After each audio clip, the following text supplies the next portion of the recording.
Olá, sejam bem-vindos ao programa Em Destaque. E o programa de hoje tem um tema que vocês estão sempre pedindo por aqui. Olha só, do meu lado está ele, o Dr. Flávio Roberto Varela, advogado, CEO do escritório de advocacia Varela Torres. Gente, aqui em Goiânia é um escritório muito famoso. Escritor de vários livros, ele vai falar desses livros, escritor de artigos para as revistas, portais jurídicos, palestrante, apresentador dessa casa, de um programa, de um podcast também, que é o Torres Cast, da nossa Rede Capital. Seja bem-vindo ao programa. Docs, para mim é um grande prazer poder estar aqui na minha casa, né? Exatamente. Eu comentava aqui nos bastidores, estava na minha lista dos desejos, né? Poder um dia participar aí do Em Destaque. Então eu estou muito feliz e me sinto honrado poder participar e sentar aqui nessa cadeira ao seu lado. Olha só, gente, o Flávio ele é muito humilde. Olha só para vocês terem ideia. Trazer o Flávio aqui é muito complicado, a agenda bater, porque ele é um advogado, graças a Deus, renomado do nosso estado de Goiás, então sua agenda tá corrida, né? Novos projetos acontecendo, e eu imagino que Deus falou, não é agora, o tempo é agora, e deu certo a nossa agenda, ainda bem. Graças a Deus. O tema do programa de hoje é Business Law, é isso? Isso. Olha só, falei certinho? Certíssimo.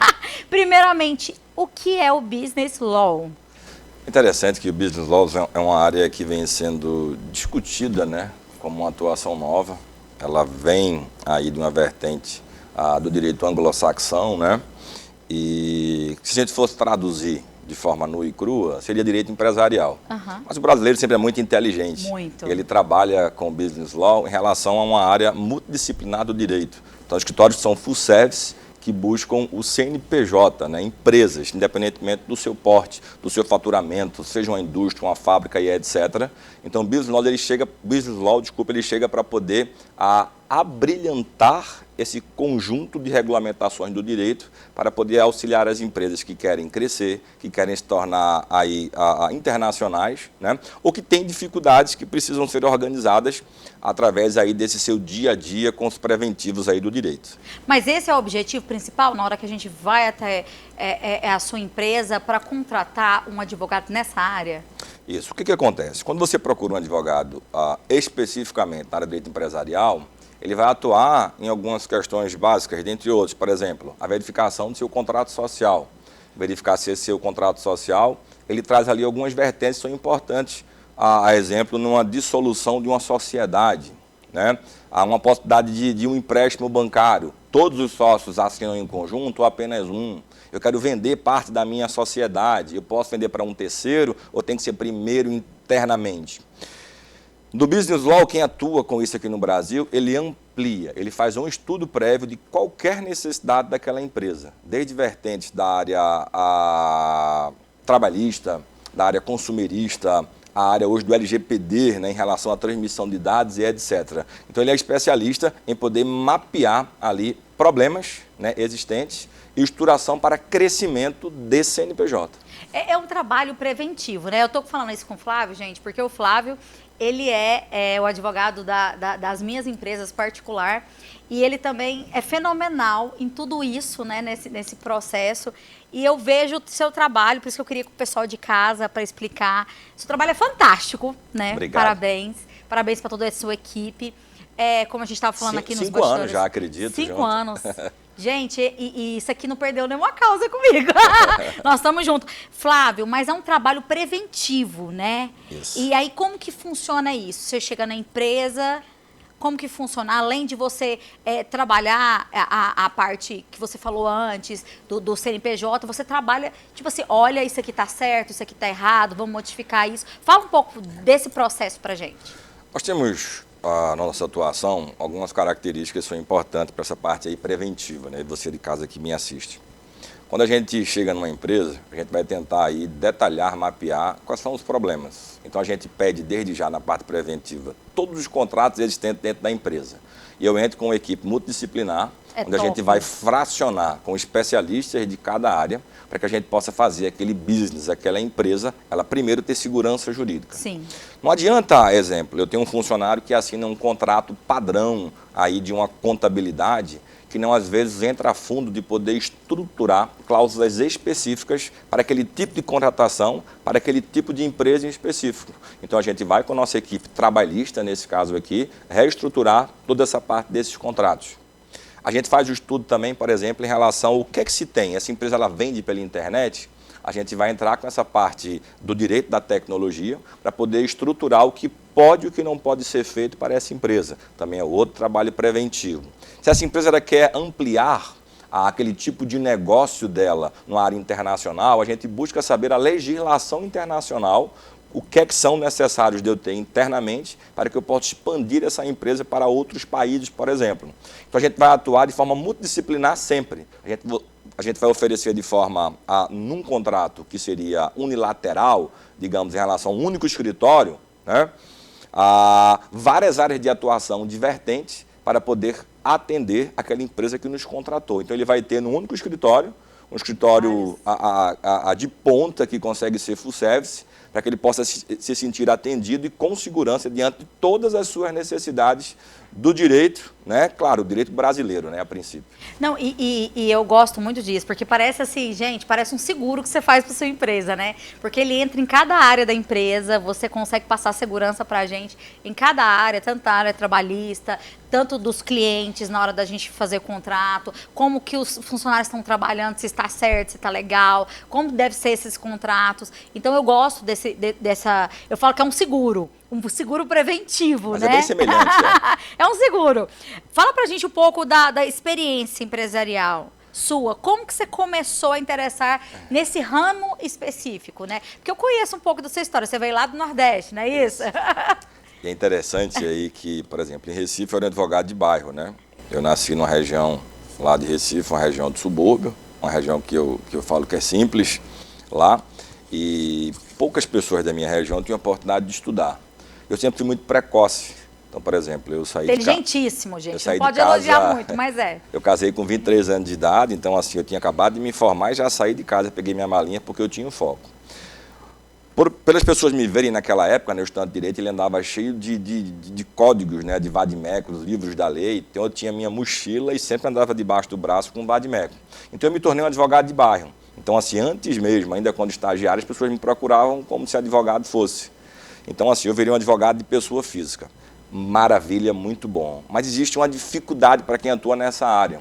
Você trabalha de domingo a domingo, de dezembro a dezembro, porque qualquer necessidade pode surgir. E eu não sei se amanhã eu teria como pagar minhas contas. Exatamente. Eu ganhava um valor hoje, às vezes, excelente, eu tinha que guardar, não poderia gastar, porque se eu não tivesse clientes amanhã, eu não poderia me projetar. Foi quando eu fiz um estudo em relação a uma possível mudança de região. Eu mudei de Recife e vim aqui para o Centro-Oeste. Eu falei, Centro-Oeste é uma terra de muita perspectiva, né? E tem muitas indústrias e fábricas. E eu falei, eu vou iniciar uma estrutura de um escritório. Então, não tem como você começar na advocacia com a estrutura de business law. Então, eu montei uma estrutura e caminhei, né, ao longo de anos aqui para poder conseguir oferecer aquilo que eu já planejava antes de mudar para cá, em torno de 10 anos atrás. Eu escrevi um roteiro do que é que eu teria que fazer e perseguir áreas de atuações específicas para que eu pudesse construir e chegar até esse business law, né, na área empresarial. Então você adquire muita experiência atendendo vários tipos de segmentos. Exemplo, eu lembro quando eu mudei para cá, eu atendi muito salão de beleza. Todos eles tinham manicure, pedicure, quem cortava cabelo, na CLT. E eu criei uma estrutura para eles com cobertura de poder o quê? Alugar a cadeira. Eles teriam, né, percentual daquilo que aqueles cabeleireiros, manicure e pedicure estariam fazendo de serviço dentro daquele salão de beleza. Então a gente cortou aí, por exemplo, a gente cortou FGTS, INSS, 13º, férias de custo da folha desse empresário, só que com segurança na área trabalhista. Sim. E a gente faz o quê? Um contrato civil que pudesse resguardar ambas as partes. Então eles começariam a ganhar, né? Quem estivesse usando a cadeira, eu literalmente alugava a cadeira do salão para quem fosse prestar serviços, pagar com percentuais do seu serviço prestado. E fomos desenvolvendo isso, e fomos aprendendo em várias áreas de atuação, desde questões aí da parte de bares e restaurantes, né, as famosas boates, baladas, e sempre criando estratégias pró-empresa, né? Hoje nós temos, né? Pode falar o nome. Pode. Não, hoje a gente advoga aí para vários restaurantes, né? Paris 6.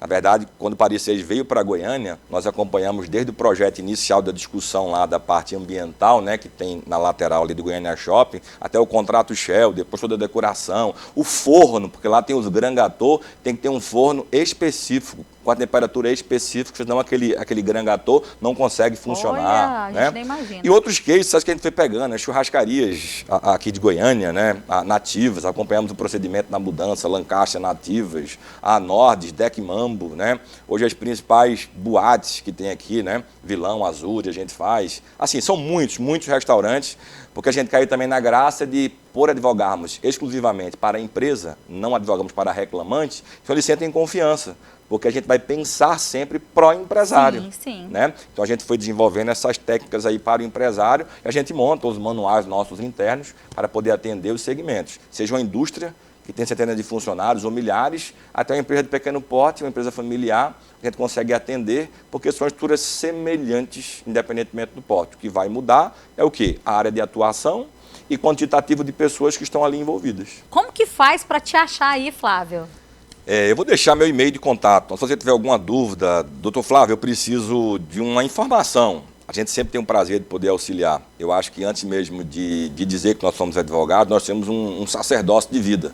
Então, assim, auxiliar o próximo é sempre positivo, né? Tirar uma dúvida, a trazer uma segunda opinião. Então, meu e-mail é flavio.torres@varelatorresadvocacia.com.br.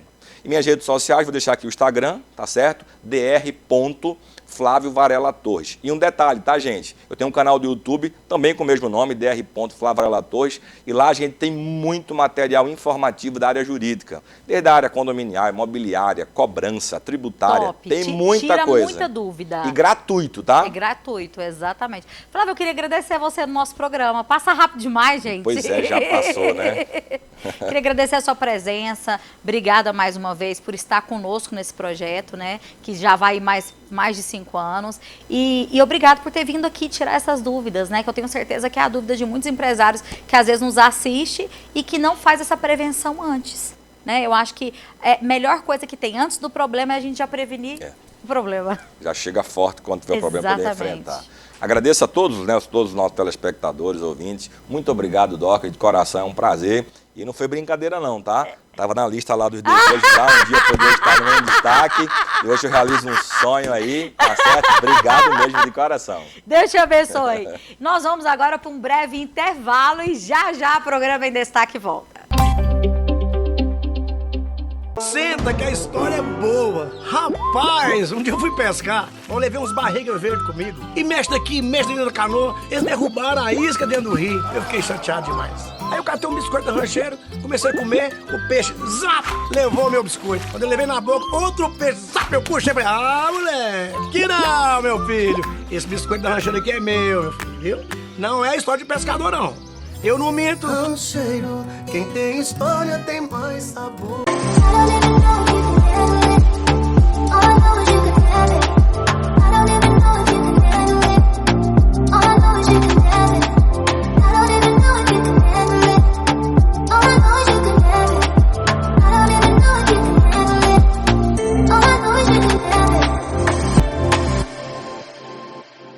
Bem-vindos à fantástica fábrica de massas da Cristal Alimentos. As máquinas são lindas. É muito bom. Eu nunca vi uma coisa dessa vida. Uau, que isso! Agora vocês querem ver o resultado de tudo isso? Sim! Venham comigo! Nós acreditamos na magia da transformação. Massas Cristal Alimentos. Pureza alimentando a vida. De volta com o programa em destaque e o programa de hoje está bem informativo. Agora nós vamos falar sobre advocacia criminal. Com ele, gente, Dr. Davi Soares, advogado criminalista, conselheiro federal da OAB e presidente da ANACRIM Goiás, Associação Nacional de Advocacia Criminal. Seja bem-vindo ao programa em Destaque, Dr. Davi. Obrigado, Marcos. Agradeço imensamente o convite, a oportunidade de falar com todos os seus ouvintes sobre esse assunto que, como você disse, delicado, né, mas importante para toda a sociedade. Exatamente, porque a gente nunca pensa em chamar um advogado criminal, até quando você precisa de um. Até quando você precisa, e digo mais, todo mundo pode um dia precisar de um advogado criminalista. Não pense que você está livre. Então, é importante a gente valorizar, e são essas oportunidades, Doc, que você está nos dando, de falar um pouquinho sobre a advocacia criminal, que mostra, de sentir um pouco dessa discriminação, né, que existe dentro da área da advocacia criminal. Conta um pouco da sua trajetória do criminalista, né? Como que aconteceu, né? O que vocês têm feito ao longo desses anos, os desafios. Então, Dorcas, é complicado falar assim, mas eu posso te dizer que a advocacia criminal realmente ela é uma das áreas mais discriminadas de todas as áreas do direito, porém é a mais apaixonante, né? É onde você se sente realmente um advogado, é onde você atua direto com a sociedade, você tem a oportunidade de fazer o bem, né? De defender os direitos das pessoas. Então é bonito a advocacia criminal e por isso é apaixonante a advocacia criminal. Eu comecei a me interessar, a me apaixonar desde a primeira aula, né, da advocacia criminal. Eu tive sorte, eu tive bons professores, né, e sou apaixonado mesmo, eu gosto do que estou fazendo. E isso é bom, significa que você não trabalha nunca, né, se faz aquilo que você gosta. Aquilo que você ama, né? Mas por quê? É preciso um advogado criminalista especializado nessa área? Bom, é importante que você esteja preparado para atuar. E estar preparado para atuar não dá para você ser, como antigamente tinha muito, um generalista. Se você quer ser bom em tudo, você não vai ser bom em nada. Então é importante que você esteja preparado. Linda, né, gente? É importante que você esteja preparado, que você estude. A advocacia é isso. É importante que você esteja preparado e em constante elevação, em constante desenvolvimento, porque as coisas mudam, Dorcas. Todo dia nós temos leis novas, todos os dias nós temos entendimentos diferentes e nós, criminalistas, nós advogados, mas acima de tudo os criminalistas, temos que estar preparados para essa evolução, para essas mudanças, justamente porque nós temos que ser guerreiros em cima dessa mudança. Já dizia o Sobral Pinto, né, que a advocacia não é profissão para covardes, mas os criminalistas mais ainda. Nossa, são os corajosos, né? Exatamente. Mas fala pra gente qual o objetivo de um mandato de busca. Quando a pessoa recebe lá um mandato de busca, qual é o objetivo disso? O objetivo é justamente fornecer provas. O juiz, quando ele precisa de subsídios, de mais provas para poder munir o processo, ele tem que mandar buscar essa prova em algum lugar. Então, ele expede um documento, que é o mandato de busca, né, e isso é cumprido pela autoridade policial e que vai a algum lugar, a uma residência, a alguma empresa, para poder cumprir aquele mandato, para poder munir o processo de mais elementos, de mais subsídios, para que ele possa tomar uma decisão. E conhecer um pouco dessa área criminal, esses nomes que vocês usam, né? É muito interessante, né? Porque a gente imagina um mandado de busca completamente diferente, né? Já está condenando, né? E não. Assusta, né? Você chegou a polícia na sua porta, não vou dizer que não assusta. Todo mundo assusta. Mas muitas vezes eu acho que talvez é um pouco agressivo. Talvez se o juiz, antes de fazer esse mandato, ele mandasse intimar a pessoa a fornecer as provas, ao invés de mandar buscar as provas, fosse um pouco mais elegante. Mas acontece que nós também temos que imaginar que a pessoa talvez queira esconder as provas. Então, pensando nisso, que existe ele acaba mandando buscar de uma forma meio que de surpresa, né, para poder pegar essa prova naquele local, in loco. E o que seria essa audiência de custódia que tem? Aí já é uma outra situação. A audiência de custódia é um ato do direito processual penal, né, em que a pessoa sendo presa em flagrante, ela tem o direito de ser ouvida pelo juiz, né, para poder detectar as ilegalidades da prisão. né, para ver se a pessoa, vamos dizer, não que aconteça isso, mas para ver se a pessoa apanhou no momento da prisão. Entendi. Então, dentro de um período de tempo de 24 horas, o juiz vai poder ver o preso e detectar quais são as suas condições. Isso é bom, porque antigamente, quando não tínhamos a audiência de custódia, inclusive, só para você ter uma noção, eu não sabia. Foi uma preocupação com o preso, Aham. que inclusive isso aí vem de tratados internacionais, Olha. né, da Declaração Universal, Pacto de São José da Costa Rica, que determinou que tinha que ter essa audiência de custódia para ver a situação da legalidade da prisão, para ver a situação do preso. Porque antes da audiência de custódia, antes de existir a audiência, o juiz muitas vezes só tinha contato com o preso na audiência de instrução, que muitas vezes demorava meses para acontecer. Né? A pessoa ia presa e demorava muitos meses para acontecer a audiência de instrução e o juiz não via o preso, ele só ia ter o primeiro contato com o preso na audiência de instrução. E agora não. A lei determina que em 24 horas o juiz tem que ver o preso, Olha. sob pena de essa prisão ser considerada ilegal e ter que soltar o preso. E falando tudo isso, a gente entra muito na questão da ética, né? E no exercício dessa abordagem criminal. Fala um pouco pra gente de um exemplo que você abordou em situação delicada sobre essa ética, né? Na prática mesmo ali. Docs, eu me lembro na faculdade... Que é uma linha muito tênue, né? Muito tênue. E eu me lembro na faculdade que uma das... a gente tinha aula de filosofia, né? Estudar os filósofos, aquela coisa toda. Uma das maiores dificuldades que eu tive foi de entender o que era ética. E olha que interessante, porque ética, ela está em você. Nossa, é verdade. Sabe? E quando você... E na faculdade eles queriam que você conceituasse ética. E não dá para conceituar assim, simplesmente o que é ética. A ética está em você. É verdade. Sabe?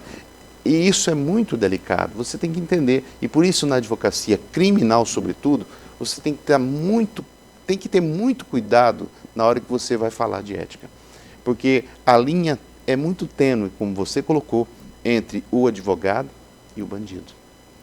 E durante a nossa carreira, sobretudo os jovens advogados criminalistas, que precisam ganhar dinheiro rápido para pagar o aluguel, para pagar as contas que chegam, né? E muitas vezes aparecem situações fáceis de ganhar dinheiro. E vão aparecer, né? Rápidas, e vão aparecer.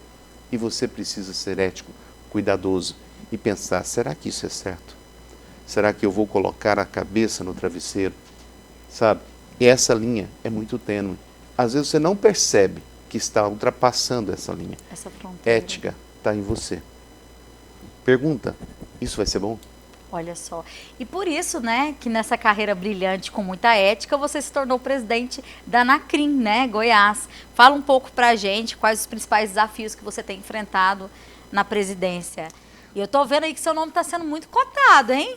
Cotado, aí tá indo aí a OAB, né? Não sei. Tô só ouvindo aqui os bastidores. Obrigado. Eu agradeço. Eu fico feliz porque eu tenho trabalhado muito em prol da advocacia, né, dos advogados, das advogadas, dos interesses da advocacia de Goiás e também nacional, por ser conselheiro federal, né? Mas um dos presentes que eu ganhei foi ser o presidente da Anacrim. O que é a Anacrim?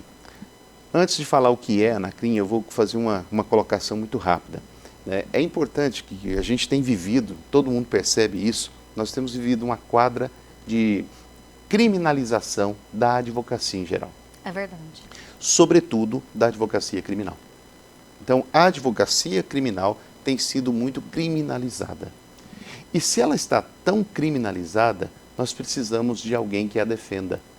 A OAB faz isso e faz muito bem mesmo. Eu tenho que defender, até por ser um conselheiro federal, mas nós temos também associações. E a Anacrim é uma associação co-irmã da OAB que faz o quê? Também defende a advocacia, mas de uma forma exclusiva. Criminal. Enquanto a OAB defende todas as áreas, né, defende o advogado trabalhista, defende o advogado civil, a Anacrim defende exclusivamente a advocacia criminal, que é tão criminalizada. E você é conselheiro, né, também federal da ordem da OAB, né? Uhum. Tá, apesar que os bastidores aí, a gente tá ouvindo um burburinho sobre a presidência. Eu não sei é verdade. Eu não sei se é desejo seu, mas eu tô Não, ouvindo muito isso aqui. Eu tenho feito um bom trabalho, acredito, no Conselho Federal. Por isso que destacou o nome, E a né? gente destaca, mas eu estou Exatamente. satisfeito onde estou, Dorcas. Eu acredito que lá, e até porque nós temos um presidente muito ativo, o presidente Rafael, que tem feito um trabalho excepcional e tem meu apoio para continuar fazendo esse Olha trabalho. só, olha, já assumiu o apoio. Mas o que você busca abordar lá na OAB, através desse papel de conselheiro? É importante, quando você assume um cargo institucional, no Conselho Federal, na Ordem, na ANACRIM, isso nos dá voz. E é importante isso. Eu estar aqui hoje, com certeza, se eu fosse só o advogado Davi, provavelmente eu não seria convidado, a não ser que eu estivesse patrocinando ou defendendo alguém, uma Sim. situação. Do contrário, eu não estaria. Estar aqui hoje é porque eu estou na ANACRIM, é porque eu sou um conselheiro federal, isso me dá voz. E eu uso essa voz para defender a advocacia, no geral. E é isso que é importante para mim, ser conselheiro federal. E é por isso que eu quero continuar ainda a defender. Eu acho que eu ainda tenho muito a fazer pela advocacia de Goiás. Olha só, gente, por isso que o pessoal tanto fala do seu nome, hein? Hein, Obrigado. Davi? Responsabilidade. Obrigado, hein? Continuem falando, gente. Responsabilidade. E para quem está vendo a gente, queira entrar em contato com você, deseja tirar alguma dúvida, ficou interessado na sua área de atuação, como que faz? Então, eu gosto muito de participar disso, faço muitas palestras, né? Eu tenho uma palestra bacana sobre oratória e sustentação oral, eu falo muito de audiência de instrução, né? Eu sou um professor. Então, como professor, eu sou viciado, fui professor por muitos anos. Hoje, quando eu tenho vontade de dar aula, eu faço uma palestra. Olha. Mas eu gosto muito disso, de dividir conhecimento.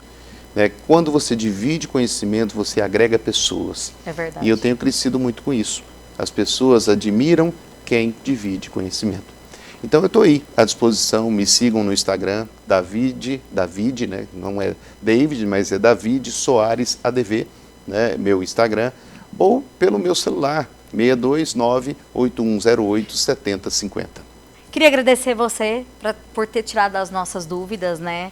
Agradecer você ter tirado um tempinho para estar aqui conosco. Eu sei que a sua agenda é cheia, mas nós vamos te chamar mais vezes aqui na TV Capital, até porque essas informações vêm direto da fonte, né? Direto lá do Conselho. Eu quero agradecer imensamente o convite, dizer que eu também estou à disposição de todos, quando precisar de alguma informação, tá? Aqui como presidente da ANACRIM, ou como conselheiro federal, ou como advogado, ou como amigo. Eu estou à disposição. Olha só, muito obrigada. E eu queria agradecer você e a toda a sua família pelo carinho da sua audiência. Continue aqui na nossa TV Capital, as programações, continua ligado aqui, dando o carinho da sua audiência, da sua família. Lembrando, gente, que também você pode acompanhar através do nosso site, através também do aplicativo disponível para iOS e Android também. E a TV Capital está crescendo, hein, gente? Logo nós estamos saindo de Goiás e indo para o Brasil, graças a você e a sua audiência e a sua família. Então, eu espero você mais uma vez no nosso próximo programa com muita informação direto da fonte, com veracidade para você e para sua casa. Até lá!